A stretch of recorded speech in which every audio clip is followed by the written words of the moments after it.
I've been following the Porsche Taycan Kashmir to Kanyakumari drive over the past week, and I am thrilled to join the crew myself. I'll be the man behind the wheel for the remainder of the leg.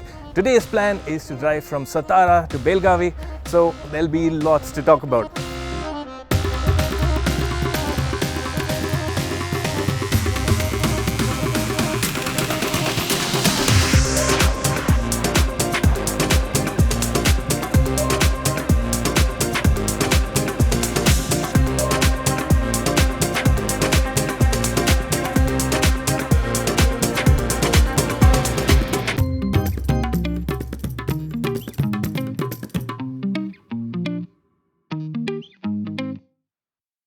I'm no stranger to the highway we're on. It is the road to Goa after all.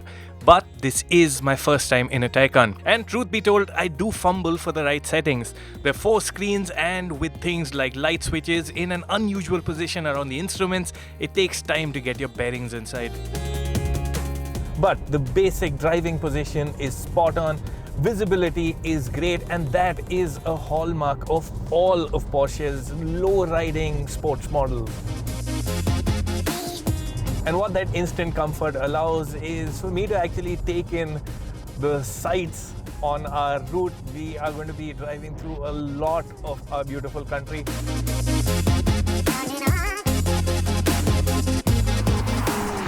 The ice-breaking session includes a key aspect of life with an EV, a charge stop. We plug in at a Tata Power charging station at Karad.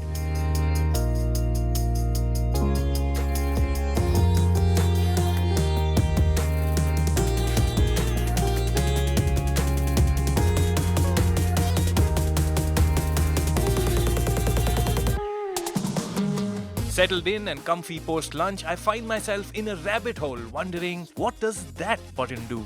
The Taycan is a silent car when you want it to be, but it's also got a sound generator. So you go to the menu, electric sport sound activated. And I'm told that the Taycan sounds its best with Sport Plus mode. Let's give it a try. It sounds like something from the future, and it almost sounds like the car is making a noise from its stomach. The forward thrust and sound show is a nice way to bring in a milestone on the journey. Today marks a bit of a milestone on the Porsche Taycan K2K drive because we've covered 3,000 kilometers of this journey. Now, if you think about it, that's about the distance a regular Taycan will do maybe in a couple of months. We've done it in just a few days, and there's still a lot more to come.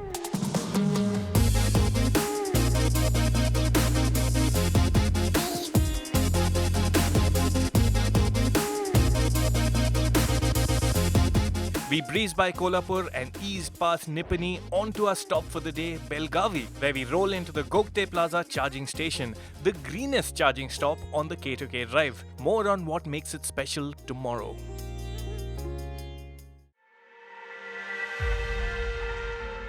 Windmills in the distance, a solar field behind me, and an all-electric car beside me.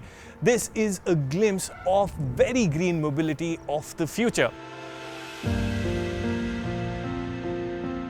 I can only hope this is a model we see replicated in the larger journey towards electrification.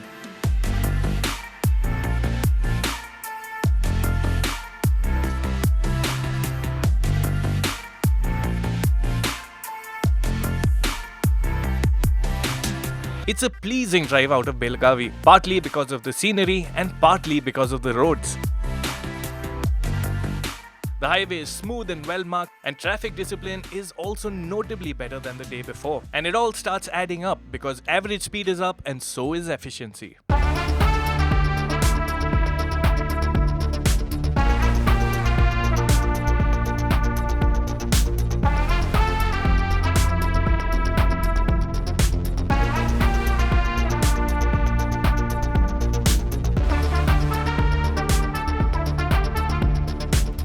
A gorgeous rainbow welcomes us into Davanagere, our halt for the evening.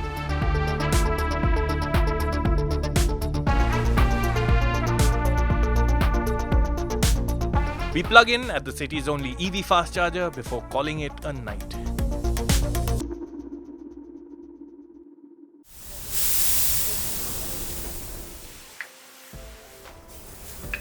some of us might have packed in a kilo or two over the drive. Here's why.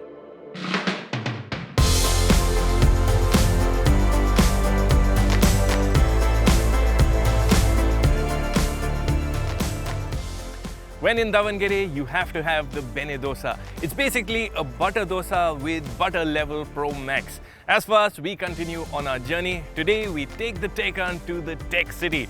Bengaluru, here we come.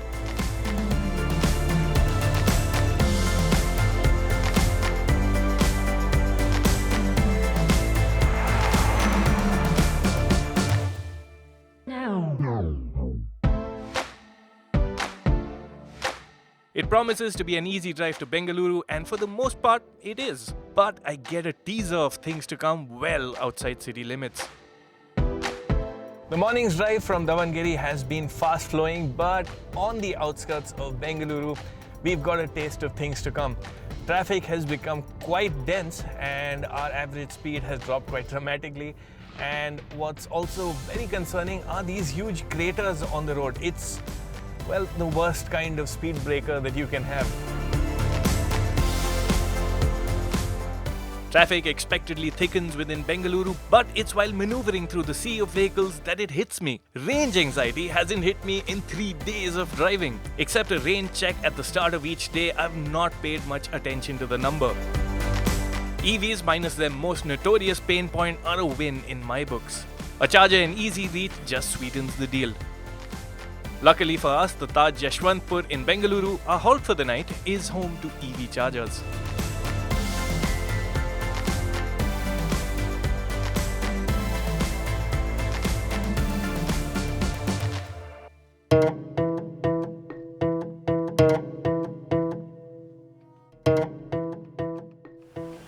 We've had a very relaxed and comfortable stay at the Taj Yashwantpur in Bengaluru, but the drive must go on.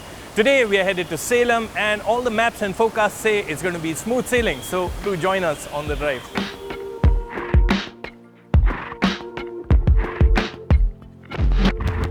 Sadly, there's no time for sightseeing, but we have planned our route to include a drive by one of Bengaluru's landmarks, the majestic Vidhan Sauda, which houses the seats of power in Karnataka. Following which, we got the full Bengaluru experience. Traffic. Lots of traffic.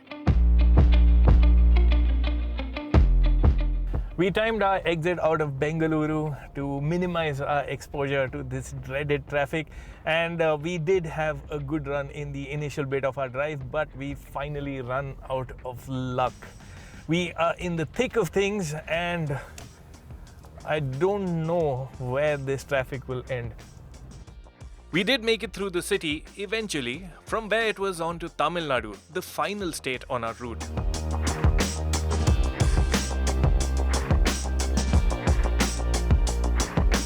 The road is super smooth, and closer to Salem there are some wide sweeping corners too. It strikes me later that we weren't all that far from Koli Hills, the 71 hairpin hill climb. Talk of a missed opportunity.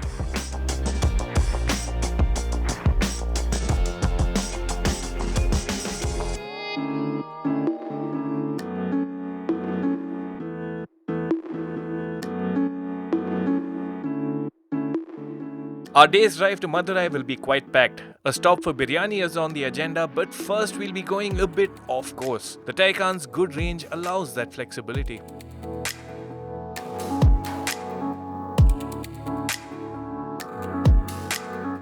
Now, we've been doing about 250 to 300 kilometers a day, but it's been absolutely smooth sailing. The Taycan has been displaying upwards of 400 kilometers on a full charge, and that is really good. What also adds to confidence is that we are never too far from a charging station. The EV charging network is very evidently denser in the south. Our short detour leads us to Xeon Charging's flagship EV charger at Sankari.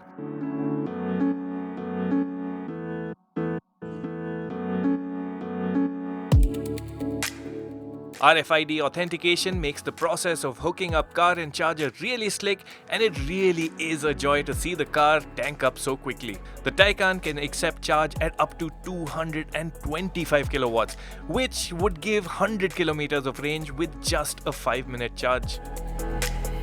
The idle time is consumed in consuming some filter coffee. On the move again, we zip by some gorgeous sights. Zip by being the apt phrase. The Taycan is a relaxed cruiser, and that's something I've come to appreciate over the past few days. But it does remind you every now and then that this is a Porsche underneath and a Porsche through and through. A gentle dab of the accelerator pedal gives you this big smile on your face, and you also have Sport and Sport Plus mode that literally dials things up. It's not a mad dash though. Toy tractors by the roadside and a massive windmill blade in transit are things we just have to capture the Taycan with.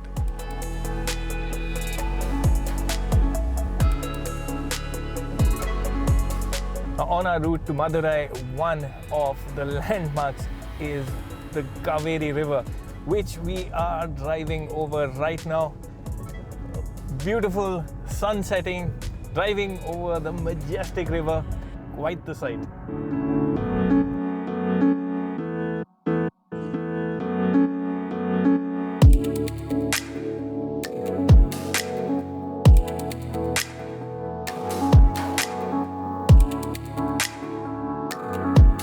It's evening by the time we make it to Dindugul for some well-earned biryani. It's a stop worth making, I can tell you that.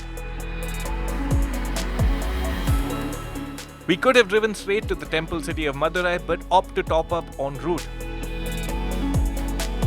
It lengthens the day, but we don't want to pass up on 50 kilowatt charging. It's also the last charge we'll need on this entire journey.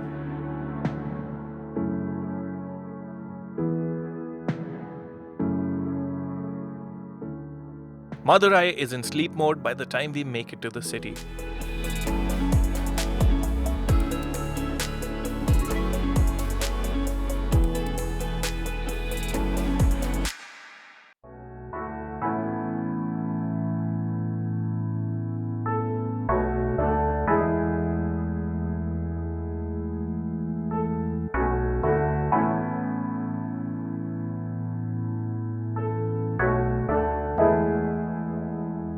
I wish we could stay on and explore the historic Taj Gateway, but there's a futuristic car waiting for me and a journey to be completed.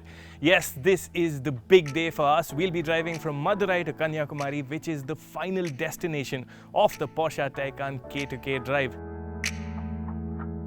It is going to be a bit bittersweet because on one hand, we are going to be completing this journey. On the other, I don't want it to end.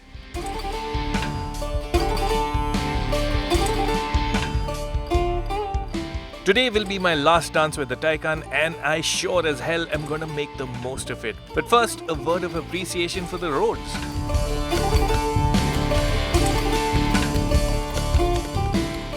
Before I started my leg of the journey, I spoke to Jay and Gavin on the condition of the road, and they did have some scary stories to tell me, but I think I have lucked out in that respect because most of the roads that I've been on have been smooth, and I think the best roads of the journey have been in Tamil Nadu. They're consistently smooth. Sure, there have been odd patches here and there where there's some construction work happening, but there is one feature on the Taycan that's had our back and saved the car's underbelly throughout. That is air suspension lift.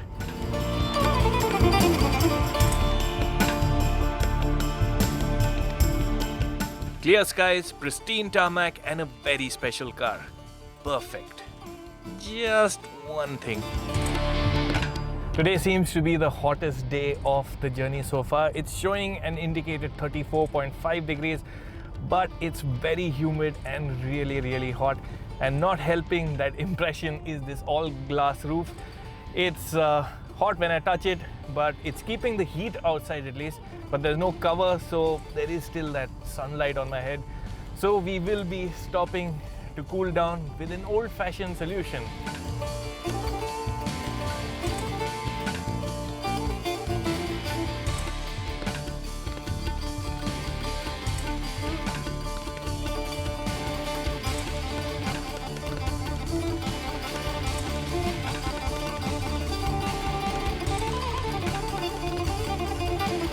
Being so close to the finish line makes you a bit edgy, maybe even a bit superstitious, a bit emotional too.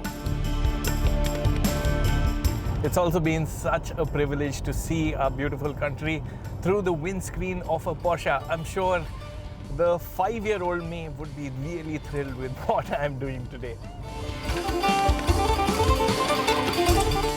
What'll also stay with me are the people coming over and posing with the car with big smiles on their faces.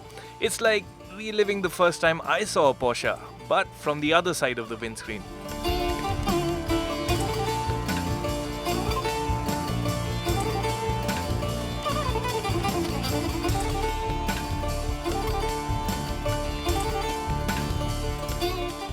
Soon enough, and what we enter is the home stretch. And what a stretch it is. There's a forest, and I mean a forest of windmills leading into Kanyakumari. It's almost a ceremonial and very fitting end to the Porsche Taycan K2K drive. As the distance to the end reduces, there's an air of anticipation.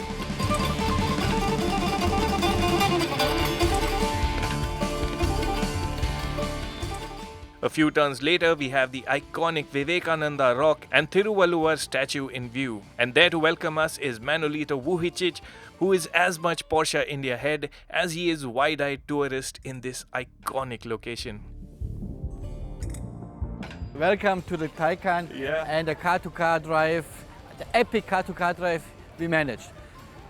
I believe it was very interesting. It was absolutely unique. We proved the Taycan is capable to be driven in all conditions, particularly also here in India. For 4,000 kilometers in 80 days, Autocar did an amazing job.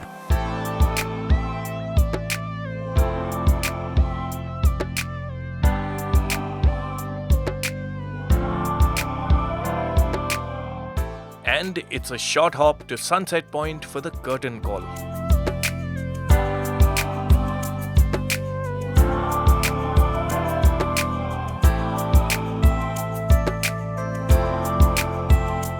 So this is it. We've made it to Kanyakumari and we've got a very windy welcome.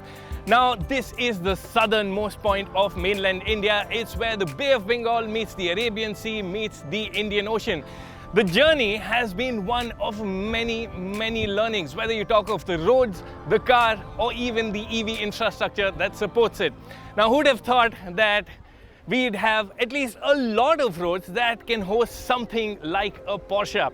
As for the car, it has surprised us no end. We've put it through everything, the worst of our roads, rain, sunshine, everything, and it has tackled them really well. Who'd have thought a Porsche electric car would be so India friendly? Now, the EV infrastructure itself deserves mention here. Now, there's still lots to be done, but the fact that we have done this entire journey without using a drop of petrol or diesel or any external assistance should tell you we are headed in the right direction. That all electric future, it's not that far. Before I sign off, the facts and figures of my leg and the entire journey. In all, we covered 4,466.5 kilometers and averaged 6.1 kilometers per kilowatt hour. We used 792.181 units of electricity for the entire journey. Charging time, the car was plugged in for a total of 43 hours and 29 minutes. And finally, the costs. We spent a total of 15,421 rupees on charging. Pricey? Yes, but also a fraction of what you'd spend on high-octane fuel for a petrol car of the same power. Also, we used the highest output chargers available, which cost more per unit. Cost per kilometer worked out to 3.45 rupees. Yup, here's a Porsche that's more affordable to run than a budget hatchback.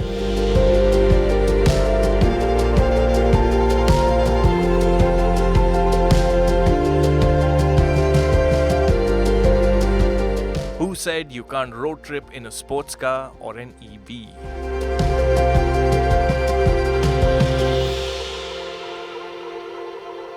Kashmir to Kanyakumari!